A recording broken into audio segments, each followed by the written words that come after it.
Барынма Айдаш Иванович. Ал чоң атасы Биче уул Моңгул уулдун жолун жолдоп, 6 жашынан тартып көмөкөй менен эпостарды аткарууга кирише баштаган.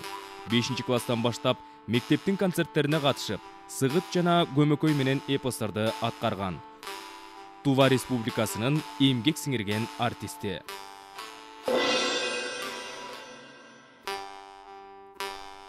Барынма Айдаш Иванович. Он пошел по стопам дедушки Биче Ола, Монгул Ола и начал пробовать исполнять хоумэй, эпос 6-летнего возраста.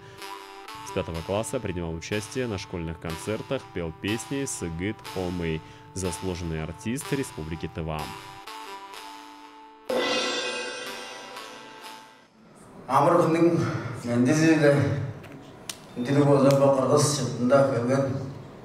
Тоғылшылар, манасылар, бұл еттем ажылын қапчаруыр, ағалшылар, телевизиялық, форумның кіршікшілерге өзі, тоғылшылардың мұнын дәнілерге байыры шедеттіміз.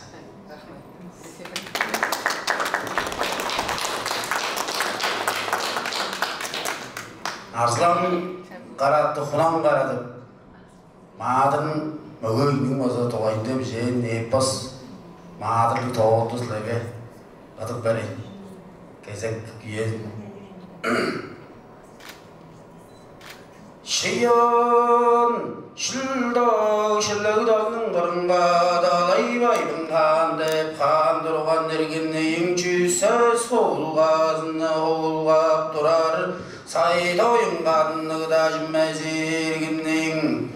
Қара көлдің қадында яттап тұрар алдан ядырмай есті он сез азығы үйжілігдікті үш құлаш құлақты алдан құлашты ұтты бора көл атты да жүмәз ергеннің.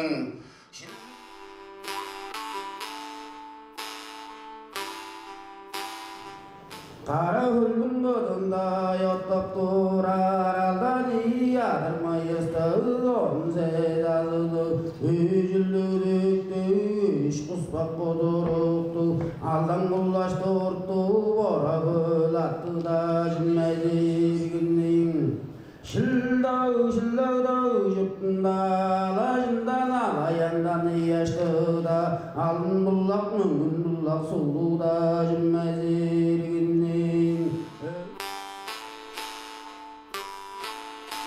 Шылдау жұптының ара жаттында дедер асты қара ойның ішінде әрі-кері жоқ ешіл болу да жүмәз ергеннің. Айдың жазында күннің әттенде ақсақалдай сайын қуғатжыда қаттың жоқ қарасқырын алғаштың алай ұрығын сөдіпті алғаштың өрізінге жіңнеп қарар өле бұладың арызында. Вы согласны ли, чтобы создалась международная организация сказителей и эпосоведов? Да, я согласен. Даже так интересно. Но дальнейшее развитие на сказительское искусство. Поэтому согласен. Вот международная организация сказителей и эпосоведов. Такой организация должно быть в нашем мире, да, чтобы эпос развивать.